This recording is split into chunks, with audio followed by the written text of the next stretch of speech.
Shalom amigos, les habla Sergio Bacari del canal Un Bacari Suelto en Israel. Otra vez con ustedes, otra vez con la Biblia en la mano, en busca de capítulos, versículos, libros, personajes, lugares, todo lo relacionado con la misma, desde el mismo lugar de los hechos. Y antes de comenzar el video, amigos, permítanme algunas palabras. Palabras de gracias a aquellos que participan activamente en este proyecto, ya sea por un me gusta, por un comentario o por compartir este material con sus seres queridos. Amigos, quiero decirles de que en este canal, en este proyecto, tenemos grupos de WhatsApp y de Telegram, en el cual nosotros solemos enviar notificaciones y cosas extras que están relacionadas con el canal. Nadie puede escribir en los grupos, solo recibir información. Los que quieran, que entren en la descripción de este video y se unan a estos grupos. Son importantes. Quiero decirle gracias a aquellos que activamente ponen su mano en el bolsillo y participan colaborando económicamente con este proyecto, haciéndose miembros del canal. Ya son más de 200 los que son y yo les quiero decir miles de gracias, amigos. Gracias a ustedes yo puedo llegar a lugares alejados como este sin ninguna preocupación. Quiero decirle gracias a aquellos que me envían regalos todo el tiempo y para aquellos que quieren enviarme regalos, por ejemplo vestimentas o cosas por el estilo, en la descripción de los videos está la casilla de correo mía en la cual pueden enviar aquí en Israel y serán por supuesto bienvenidos, serán, si son prendas de vestir, vestidas y nombrados como corresponde. Quiero decirle gracias a todos aquellos que anónimamente me suelen enviar donaciones por medio de PayPal, no sé cómo le dicen ustedes. Los que lo quieren seguir haciendo también, entrando en la descripción de los videos, ustedes pueden saber cómo hacerme llegar esa bendecida donación. Y por último, amigos, les quiero contar a los que todavía no saben del nuevo proyecto Sueltos en Israel con Sergio Bacari, aquel proyecto que nosotros solemos traer grupos y hacer este tipo de paseos que vamos a hacer hoy, pero en grupos y no de forma virtual, sino físicamente conmigo, con el guía de turismo Richard Kaufman y con un grupo de gente que nos ayuda a hacer un proyecto súper importante. Los que quieran inscribirse en el proyecto para averiguar de qué se trata, aquí arriba pueden entrar, pinchar la letra I latina, entrar a la página y empezar a ver cuánto cuesta, de qué se trata, qué fechas hay. Amigos, no se lo pierdan los que tienen pensado venir a Israel. Y ahora sí, amigos, vamos a empezar con este video que va a tratar sobre los 10 mandamientos, pero desde una perspectiva un poco diferente a la que ustedes conocen. ¿Y por qué estoy aquí? ¿Por qué estoy en el desierto? Porque los 10 mandamientos fueron entregados en el desierto. Y ustedes se preguntan por qué. Si es una bendición de Dios, es una conexión con el Creador que podría ser entregado en un lugar de abundancia física revelada, ¿por qué justamente en el desierto? Yo creo por dos motivos. El primer motivo es porque la Torá tiene que brindar igualdad y oportunidad para todas las personas. Y así como el desierto no le pertenece a nadie, o le pertenece a todos, también la Torá. Es algo que todos los hombres del mundo pueden tener acceso. Sean creyentes, sean practicantes o sean lo que sea. Esta Torá nos fue entregada debajo del monte Sinaí a todas las personas del mundo y para todas las personas del mundo sin discriminación, sin distinción de raza, sexo, edad, para todos. El segundo motivo es porque cuando el viaje es importante, nosotros tenemos que divertirnos también durante el sendero, y eso es lo que creo yo. La Torá es una herramienta para aquellas personas que quieran abrazar esa conexión con Dios, con la Torá o con su sendero, y nosotros tenemos que saber de que la Torá no es un objetivo, la Torá es un sendero. Y entonces, para saber disfrutar del mismo, tenemos que estar completamente en movimiento y no quedarnos fijos en un lugar estáticos.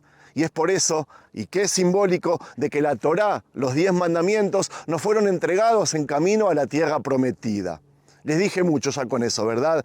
Empecemos a caminar por aquí, por el desierto. Yo soy el que voy a sudar, yo soy el que voy a sufrir por ustedes, pero ustedes presten atención a lo que les voy a contar porque no es menos importante.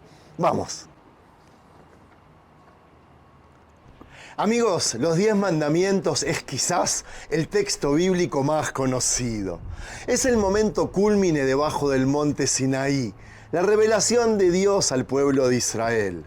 Son los 10 preceptos que Dios ordenó de su propia boca. Y hoy vamos a entender su esencia.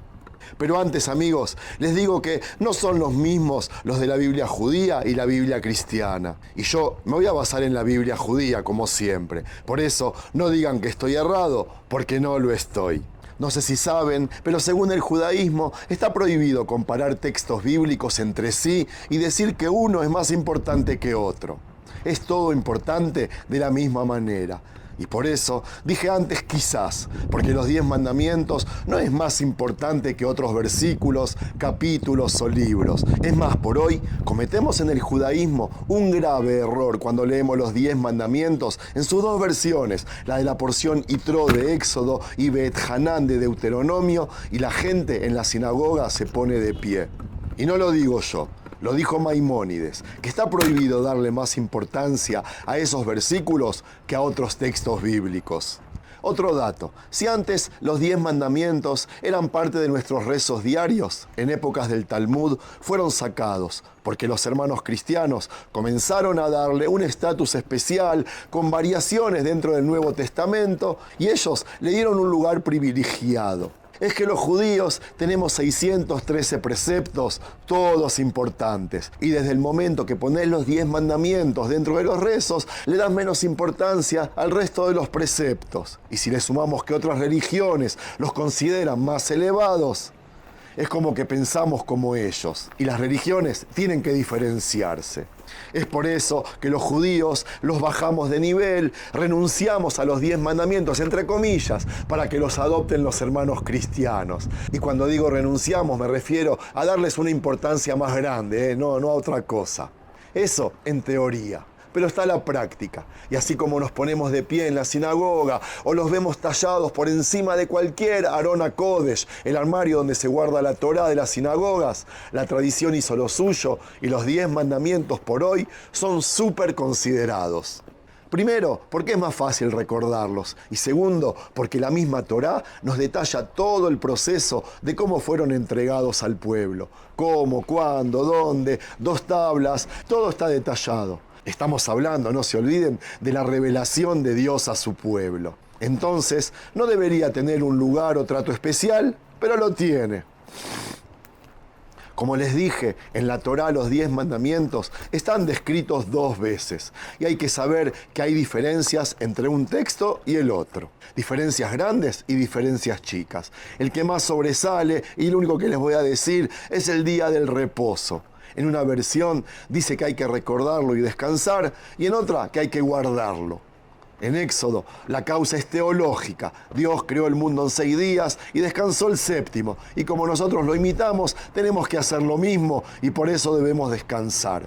La otra versión, la del último libro, es por la memoria histórica. Porque fuimos liberados de Egipto, entonces debemos descansar y dejar descansar al esclavo y a los animales. Amigos, un dato curioso. En los textos de Qumran hay un tercer texto de los 10 mandamientos que combina entre las 2 versiones anteriores. Es más, en los tefilín, la filacteria que se encontró allí, los textos son diferentes a los de hoy. Allí estaba escrito los 10 mandamientos y en los de hoy no lo están. ¿Y saben qué? En toda la Biblia no hay otra mención de los mismos. Hay cosas que recuerden los mismos, pero de una manera muy superficial. Ninguno nombra los 10 mandamientos o aquel día que estuvimos debajo del monte Sinaí. Hay una que otra cita en los libros de Job, y Ezequiel, y Joshua o Osea. Irmiau, el profeta Jeremías, fue el que más mandamientos recordó. 6 de los 10, pero no en el orden ni recordando que habían sido entregados por Dios. En síntesis, amigos, en toda la Biblia hay una sola mención en Nehemías sobre aquella entrega de la Torá en el monte Sinaí.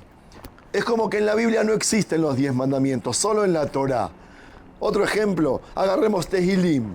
Allí tenemos un resumen de las principales estaciones o de los momentos culminantes del pueblo de Israel, pero ni una sola palabra sobre el monte Sinaí o los 10 mandamientos. Hay sobre esclavitud, egipcios, la liberación, la partición del Mar Rojo, todo detallado, incluso sobre Pinjás o la nube de Dios. Todo menos los 10 mandamientos. Increíble, ¿verdad? Otro dato curioso, las tablas de la ley no no eran redondeadas arriba como las solemos conocer. Ellas eran rectangulares, como las de la estatua de Moisés de Michelangelo. Tampoco estaban escritos 5 mandamientos en cada uno. Eso no está escrito en ningún lado. Y amigos, presten atención. En esos tiempos, cuando se pactaban pactos, se escribían en una tabla de piedra 2 veces, una para cada parte. Los 10 mandamientos entonces fueron escritos en una sola piedra y de sus 2 lados. ¿No me creen? Lean Éxodo 32 en el versículo 15 y me darán la razón. En una tabla, de ambos lados, los 10 mandamientos. ¿Y por qué 2 tablas? Porque habían 2 copias, como cuando hoy compramos un departamento y firmamos un acuerdo. Una copia para nosotros y una copia para Dios. ¿Qué pasó aquí? Se preguntan. La influencia del arte y la influencia de Hollywood hicieron lo suyo en nuestras mentes. Y eso, amigos, ténganlo en cuenta. Tengo más datos interesantes. Estas leyes no contienen castigos. Son una brújula ética y moral de comportamiento para catalogar a la persona si es buena o mala. Se estila creer en casi todos que quien no los cumplía se los castigaba con pena de muerte. Pero la verdad es que Dios nunca nos habló de eso. Y tengo otros 2 ejemplos que nos van a mostrar cómo tampoco nosotros juzgamos a la persona si es buena o mala de acuerdo a los 10 mandamientos. Tomemos por ejemplo al rey Ahab, que para muchos fue de lo peor, ¿verdad? Un rey pecador per excelencia. Tuvo otros dioses como el Baal, mintió con el agricultor ese de los viñedos, está considerado el asesino de Nabot. Un pésimo ejemplo, ¿verdad? Pero ¿saben quién fue la persona que más pecó de todas en la Biblia respecto a los 10 mandamientos? El rey David. Sí. A pesar de eso, ¿lo recordamos para mal? No, todo lo contrario. ¿Quieren ejemplos? David le dijo a Shaul, reconoció que existían otros dioses. Su esposa Mijal puso debajo de su almohada estatuas para que los guardias no descubran que se había escapado por la ventana. Y eso está prohibido. David asesinó, obvio que asesinó. De Bathsheba escuchamos, ¿verdad? Con todo eso, no existió el profeta que le haya llamado a David la atención. Es como si los 10 mandamientos no existen en la Biblia, como les decía. Ellos fueron desde siempre advertencias, leyes sin castigo, reglas de juego o de comportamiento, valores no comprometedores. Para terminar con esto, les digo que en hebreo no se les dice leyes, se les dice aseret adivrot y no aseret ajukim. Divrot o dvarim significa dichos, palabras. Entonces, amigos, los 10 mandamientos son 10 consejos de Dios de cómo debemos comportarnos. Y otra cosa, si leemos el texto, en realidad no hay 10 mandamientos, hay muchos más. Es que cada religión, judía y cristiana, si leen ambas Biblias, los dividieron diferentes. Lo acomodaron para que sean 10 mandamientos, supongo que más fáciles de recordar. Y para terminar, amigos, para entender el mensaje que Dios nos quiso dar, tenemos que ubicarnos en esa época y no ver los 10 mandamientos con ojos del siglo XXI. ¿Por qué digo esto? Porque quiero comenzar a hablar en síntesis de cada uno de ellos. El primero parecería ser una declaración monoteísta. Yo soy el único Dios que te sacó de Egipto. Pero cuando Dios le dijo al pueblo que fue Él entre todos los dioses que lo sacó de Egipto, está reconociendo que hay otros dioses. ¿No quedó claro? En el segundo mandamiento nos dijo, no preferirán otros dioses ante mí. ¿Qué le pasa al Dios de Israel entonces? Yo llego a la conclusión que monoteísmo es que una persona crea en un solo Dios. No es que no existan otros dioses. En nuestro caso, en el Dios de Israel. Pero que hay otros dioses, los hay. Hasta el mismo Todopoderoso lo reconoció. Más adelante en la Biblia se nombran otros dioses. Iftach, por ejemplo, dijo que él jurará por el Dios de Israel y que el rey de Amón jure por el suyo. Amigos, Dios quiso decirnos que cuando entremos a la tierra prometida, tengamos preferencias por Él y no por otros dioses. El tercer mandamiento es claro, no harás imagen ni ninguna semejanza a mí. ¿Qué nos quiso decir? Los otros pueblos tenían otros dioses con imágenes y con íconos. Dios quiso que nos diferenciáramos de ellos, que seamos más avanzados. Amigos, bueno, veo que se me está acabando la voz, así que voy a terminar aquí. Solo quiero decirles que nuestro Dios no fue algo abstracto como solemos pensar. Nuestro Dios tenía cuerpo, ojos y una voz, no afónica como la mía. Era como un ser humano. ¿Quieren ejemplos? Hay muchísimos en la Biblia. El Dios de la Biblia era visible, material, antropomorfo creo que se dice. Era como una persona. Dios nos dijo que no lo verá a la gente mala, es decir, que se lo podía ver. Lo escucharon caminar por el Gan Eden, por el paraíso. Le mostró su espalda a Moshe. Abraham lo identificó como uno de sus visitantes a su tienda. Dios se sentó en una silla, miró, escuchó, caminó. Isaías lo vio y Ezequiel lo describió en el episodio de la carroza. El profeta Daniel también lo describió. Hanoch, en los libros externos, describió su barba. Y si hablo del judaísmo, en la Guemará describen su cuerpo. Nos dicen que sonríe, que sacude su cabeza, que nos muestra cómo se pone los tefilim y un montón de cosas que nos dijo de su propia boca. La diferencia entre el antiguo Israel y los pueblos vecinos no era que su Dios no tenía cuerpo, sino que no se podía dibujar para no hacer idolatría. No hacerlo ícono en el futuro templo. Eso es todo. Todos se arrodillaban ante una imagen de su Dios, el pueblo de Israel no. Y si se preguntan por qué, amigos, se los contaré en el próximo capítulo. Tengo mucho más material para compartir al respecto y del resto de los mandamientos. Pero amigos, se me acabó la voz. Si es que les gustó, no se olviden de regalarme un me gusta. Shalom.